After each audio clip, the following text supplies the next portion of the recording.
नमस्कार दोस्तों, आप सभी का मेरे चैनल मायरा बॉयज़ में हार्दिक स्वागत है। आज सुनेंगे ऋषि पंचमी व्रत कथा। भाद्रपद के शुक्ल पक्ष की गणेश चतुर्थी के बाद ऋषि पंचमी का व्रत रखा जाता है। इस दिन सप्त ऋषियों की पूजा करते हैं। ऋषि पंचमी पर कश्यप ऋषि की जयंती भी रहती है। इस दिन महिलाएं परिवार की सुख, शांति और समृद्धि के लिए व्रत रखती हैं। व्रत के दौरान ऋषि पंचमी व्रत की कथा सुनी जाती है। ऋषि पंचमी कोई त्योहार नहीं है, बल्कि महिलाओं द्वारा सप्त ऋषियों यानी 7 ऋषियों को श्रद्धांजलि देने और रजस्वला दोष से शुद्ध होने के लिए रखा जाने वाला एक उपवास है। आइए सुनते हैं ऋषि पंचमी व्रत कथा। सतयुग में विदर्भ नगरी में स्वेदनजित नामक राजा हुआ करते थे। वह ऋषियों के समान थे। उन्हीं के राज में एक कृषक सुमित था।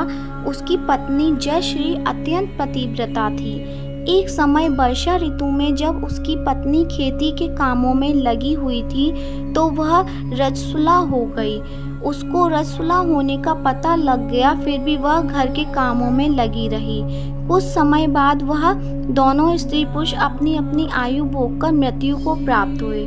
जयश्री तो कुतिया बनी और सुमित्र को रजस्वला स्त्री के संपर्क में आने के कारण बैल की योनि मिली, क्योंकि ऋतु दोष के अतिरिक्त इन दोनों का कोई अपराध नहीं था।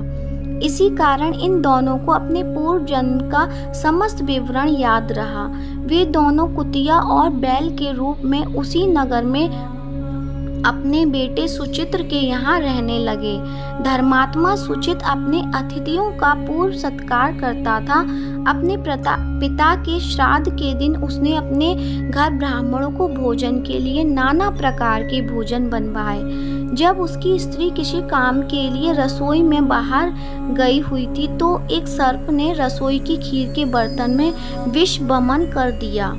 कुतिया के रूप में सुचित्र की माँ कुछ दूर से सब देख रही थी। पुत्र की बहू के आने पर उसने पुत्र को ब्रह्म हत्या के पाप से बचाने के लिए उस बर्तन में मुंह डाल दिया। सुचित्र की पत्नी चंद्रवती से कुतिया का यह कृत्य देखा न गया और उसने चूल्हे में से जलती लकड़ी निकालकर कुतिया को मारी। बेचारी कुतिया मार खाकर इधर उधर भागने लगी। चौके में जो जूठन आदि बची रहती थी वह सब सुचित्र की बहू उस कुतिया को डाल देती थी, लेकिन क्रोध के कारण उसने वह भी बाहर फिकवा दी। सब खाने का सामान फिकवाकर बर्तन साफ करके दोबारा खाना बनाकर ब्राह्मणों को खिलाया। रात्रि के समय भूख से व्याकुल होकर वह कुतिया बैल के रूप में रह रहे अपने पूर्व पति के पास आकर बोली, हे स्वामी, आज तो मैं भूख से मरी जा रही हूँ। वैसे तो मेरा पुत्र मुझे रोज खाने को देता था, लेकिन आज मुझे कुछ नहीं मिला। सांप के विष वाले खीर के बर्तन को अनेक ब्रह्म हत्या के भय से छूकर उनके न खाने योग्य कर दिया था। इसी कारण उसकी बहू ने मुझे मारा और खाने को कुछ नहीं दिया। तब वह बैल बोला, हे भद्रे, तेरे पापों के कारण तो मैं भी इस योनि में आ पड़ा हूँ और आज बोझा धोते धोते मेरी कमर टूट गई है। आज मैं भी खेत में दिन भर हल में जुता रहा। मेरे पुत्र ने आज मुझे भी भोजन नहीं दिया और मुझे मारा भी बहुत। मुझे इस प्रकार कष्ट देकर उसने इस श्राद्ध को निष्फल कर दिया। अपने माता पिता की इन बातों को सुचित्र सुन रहा था।